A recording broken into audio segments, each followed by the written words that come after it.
Hey everyone, welcome to the show. I want to ask you all a question this morning. I want to ask you if you've ever been in a long distance relationship. Now, what I mean by this is a relationship that is never going to really have a closeness. And this could be a lot of different things. This can be a relationship where you never get to see each other or what have you. I know from my own personal experience that I have been in relationships, especially when I was young, where maybe I might get to see them like once every other week, once a week. But the relationship was harder. It was a lot harder. I do recall I dated this one gal, and I really liked her. And we would talk on the phone, and we'd get to see each other about every couple weeks. But even still, it was a long distance relationship. I didn't have that day-to-day contact. And quite frankly, over time, it just didn't work out. And then I had a friend of mine, this has been many years ago, who was trying to, got in a relationship with a woman that was overseas and not a United States citizen. And he would get up and he would call her at the wee hours of the morning. And so just so they could talk and do, and in that time, for those of you who are younger, we didn't have FaceTime. So this was a phone call without it, not a cell phone. You had to get their phone number and you had to know it, write it down somewhere because these were analog phones that didn't have a memory card in them or anything like that. You had to manually write this number down and keep it somewhere and make sure you didn't lose it. And they would talk, and she was, like said, that the time difference between the United States and other countries is an obstacle for a lot of relationships. But he would call her, and, she would do the same. She would get up in the middle of the night, her time, and call him so they could talk in the middle of the day. And it just varied. But eventually, with all the effort, they'd made a decision that she was going to come over here and they were going to get married.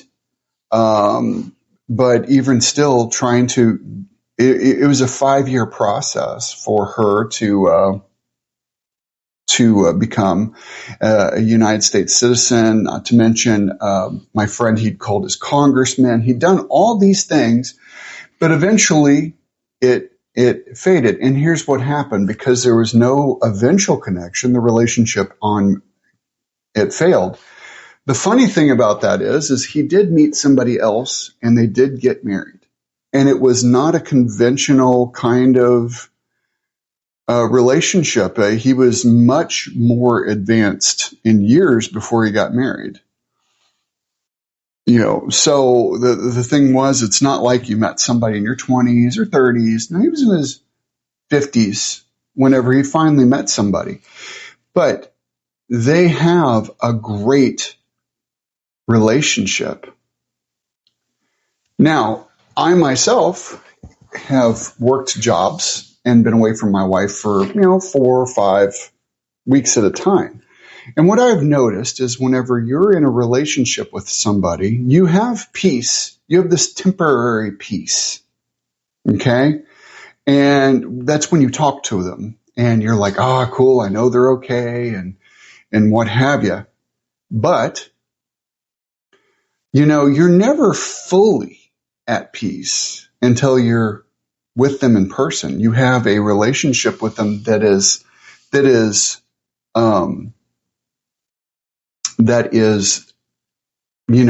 really steadfast and standard. You don't have a real peace. Now, in this way, It's much like that with our relationship with Christ. And I want all of you to ask yourselves this question. One, do I care about a relationship with Christ? If I don't, why? If I do, how much of that relationship am I helping with the maintenance? And the reason why I said that is because whenever you believe in Christ, you believe in God, Father, Son, Holy Spirit, right? 3 in 1. That's what we believe. I know there's variations of that, but as Christians, that's what we believe. And there's a reason why. Because that is a complete relationship. You're not dividing your attentions between 3 individuals because they're all one, but they're different aspects of God. That's the purpose. And it also makes it a lot different. So I've said this many times, but Jesus changed the game when he came on the scene because we as humans are very easily moving. The world is often compared to the sea.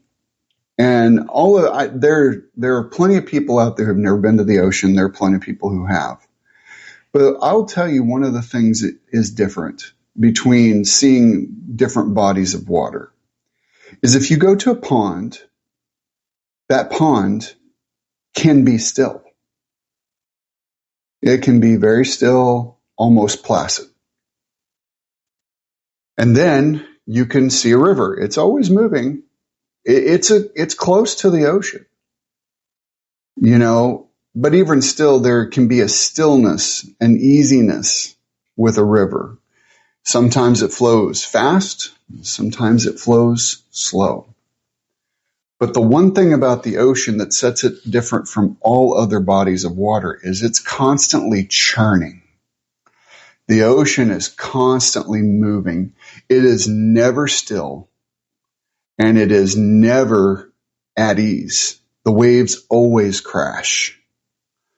They may crash more violently during a storm and less, but nonetheless, they're always crashing. They're always churning. And if you are a sailor, then you understand that the boat is always rocking to the tune that it causes seasickness because our bodies don't necessarily like it. Some people are better with it than others, but nonetheless, there's a sickness. I have a friend of mine that works on a specialized kind of boat to keep it from rocking. It's some kind of a gyro system where it counterbalances to steady the boat. All of this we do to try to tame the sea, but yet the sea is untamable, and all problems come from the sea if you look at them in the Bible. Now, something that I think is very interesting, and this is why we have a need for Christ in our lives, is God went through a lot of great lengths to show us a lot of things. First in the Bible, we come across Abraham and Isaac, and this is to represent child sacrifice and how God doesn't like it. If you'll notice, the whole world was about child sacrifice at that time. It was a part of religion. You have deities that demanded a child sacrifice for the rest of the community to live well. This is indisputable. You can't argue it. It's recorded. You can look at that from the Aztecs who did human sacrifices to Baal, fertility. It's human sacrifice is recorded in every culture. There was a time whenever it happened. And so Abraham and Isaac, as Abraham's test of faith was to sacrifice his son, Isaac, his only son. You remember that that's the only son that he had with his wife, Sarah. Now, and God provided an alternate sacrifice, an animal sacrifice to do the sacrifice. So here again is a foreshadowing of the coming of Christ. We need a sacrifice, a blood sacrifice. Blood represents life. In all cultures, blood represents life. And Jesus, in this moment, God is, although we don't know about Christ just yet, we don't know in this part of the Bible, we don't know about Christ just yet. And God is saying that I will provide a sacrifice. I will not have you sacrifice your children for me. And so we, from then on, probably maybe before, but, most definitely at this point, human sacrifice was something God was saying he was opposed to in the Word, and providing alternate sacrifices for blood in animals. So now we move on to another good figure, and that is Moses. Moses is not a perfect man by any means. He moves to Midian, the land of Midian, to escape persecution and sentencing for murder. He murdered, in a fit of rage, a man who was punishing an Israelite. Mind you, Moses, the story of Moses, starts with a great killing of the Israelite people from Pharaoh because they're too numerous, and he's paranoid that they're going to overthrow the government. So Moses is put in a basket, found by the Pharaoh's daughter. She is had some kind of a maybe stillborn or some kind of a non-happening birth where her child died, and she's in mourning, and she finds this child, she adopts it, and she raises it as her own within the household of the Pharaoh. Moses is raised as an Egyptian, and he commits murder. He flees. He goes to Midian. God speaks to him through a burning bush. So we know all of that. But the one thing I want to focus on is something that God does for the Israelite people. And this is from Exodus 12. And in Exodus 12, we have the Passover. Starting in Exodus 12:3, tell all the congregations of Israel that on the 10th day of the month, every man shall take a lamb according to the father's house, a lamb for a household. And if the household is too small for the lamb, then he and his nearest neighbor shall take according to the number of the persons, according to what each can eat. Ye shall make your count of the lamb. Your lamb shall be without blemish, a male, a year old. You may take it from the sheep or from the goats, and you shall keep it until the 14th day of this month. When the whole assembly of congregation has killed their lambs at twilight, then they shall take some of the blood and put it on the doorposts and the lintel of the house in which they eat it. They shall eat the flesh, not flesh that night, roasted on a fire with unleavened bread and bitter herbs. They shall eat it. Do not eat it raw or boiled in water, but roasted, its head and legs and inner parts. You shall not let any of it remain until morning. Anything that remains until morning you shall burn. In this matter you shall eat it with your belt fastened, your sandals on your feet, and your staff in your hand, and you shall eat it in haste. It is the Lord's Passover, for I will pass through the land of Egypt that night, and I will strike all firstborn in the land of Egypt, both man and beast, to execute Egypt's judgment. So why did God do this? God did this to invoke Pharaoh to let the Israelites,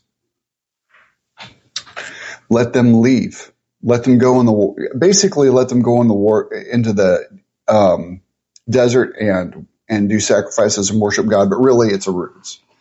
Really, it is just to for them to leave and go to the promised land, start their journey to the promised land. And this is not, but I want to focus on something.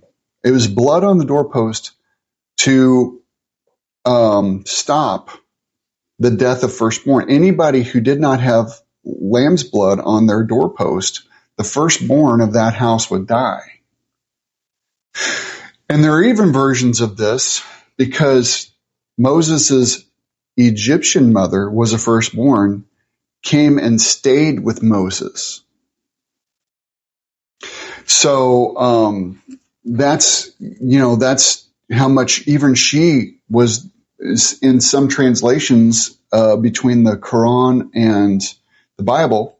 We have to remember the Quran is an Abrahamic religion as well, and the Quran does record this story. It's one of the common stories between our two religions.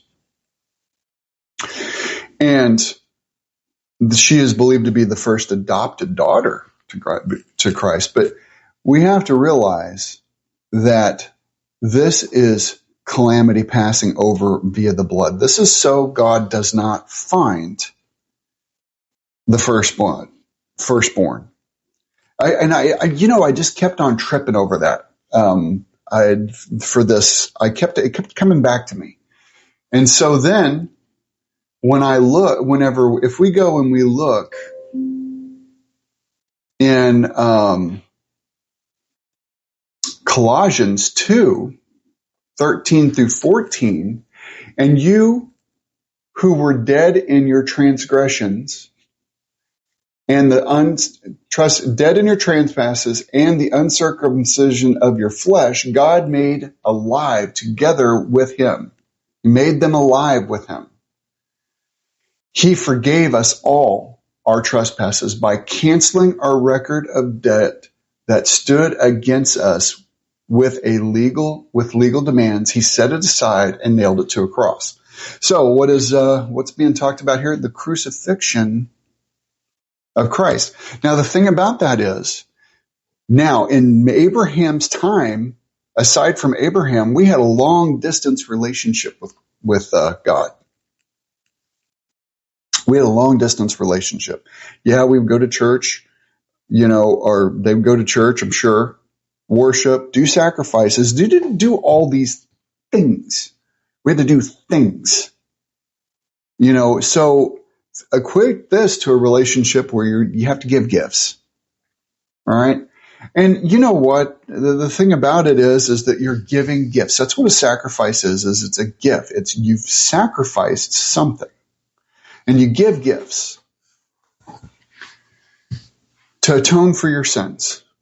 And God, in the human side of him, God for us gave up his divinity, or a part of his divinity, to come to this world as Christ and go through all the crap that we go through. And I'm talking being born. I'm talking about being dependent on somebody, growing up and coming to adulthood. And we have Christ going through all this peace of God. This is what makes Christianity what it is. It's the only religion that goes through this. There are elements of other religions that try to emulate and try to discount and disprove this and all kinds of stuff. They're saying, there's There's an element of Horus. There's an element of Hercules. There's an element of all these other pagan religions, but none of them are a complete. And like I said, or we've said as Christians, Satan is a duplicator, not a creator. And that's Satan's goal, is to pull us away from God and pull us into the sea, because that is Satan. Satan is chaos. Do what I want, when I want, whenever I want. If you have no morals, that is chaos. We can't live in chaos and have peace. It just doesn't happen. And this is what Christ came to do, is create peace. So we're coming on the Christmas season of his birth. This is the reason for his birth, because here's the thing. In the beginning, Moses prophesied this, and God demanded this, that they put blood on their doorsteps so God wouldn't find them, so to speak. He would pass them over. But during the Passover and then Christ's crucifixion, Christ shed his blood so God would find us. See, you got to realize that's so amazing that God is trying to find you. And I know that sounds counterintuitive. Well, God knows everything. But what I'm pointing out is that God is only going to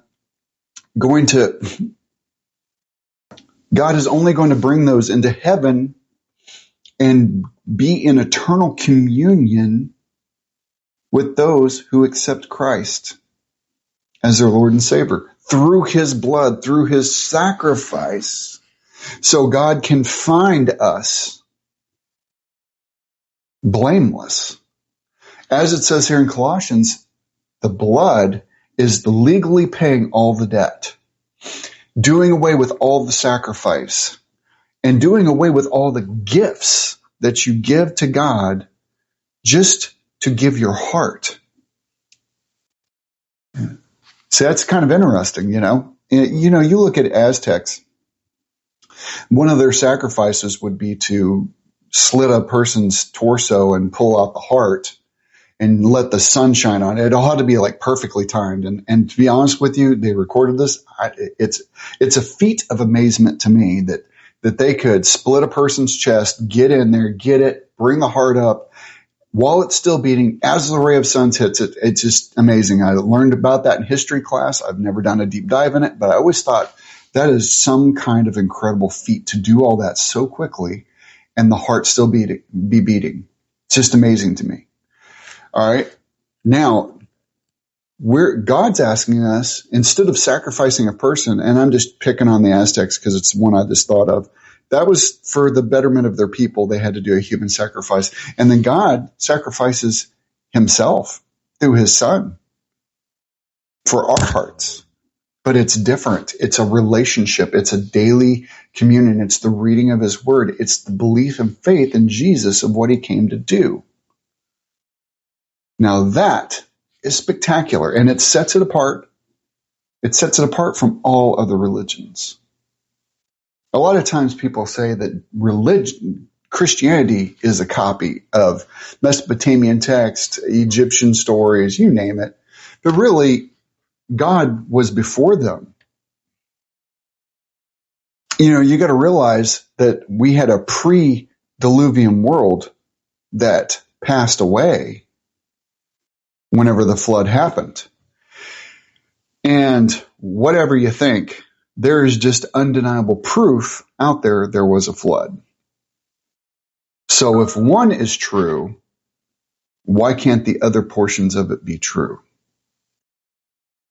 Everybody wants to dispute God. And the thing about it is I have no idea why. If you look at God in the purest form, God is not a God that is violent. We read of his jealousy in the Old Testament. But with the coming of Christ and the seeing that that's the real solution, God has separated himself from that need. And when Christ died, there was a splitting of the veil in the temple. And this isn't just some kind of thin little piece of fabric. This is a thick tapestry, and it's split.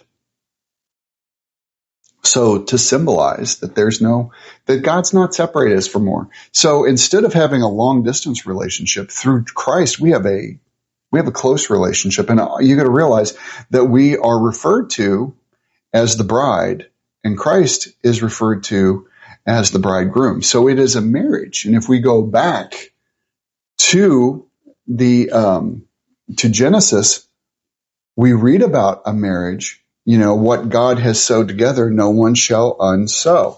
So Jesus being our bridegroom, and this is not gender norms or anything to do with that. You've just got to understand that the relationship between two people who are married. Marriage is a vow and a bond. And Jesus is saying that through acceptance through him, he is married to us and us to him. And what happens when you marry somebody? You have rules, whether you like it or not. If you really love somebody, you're not going to be sleeping around with them. You're going to have that intimacy with them.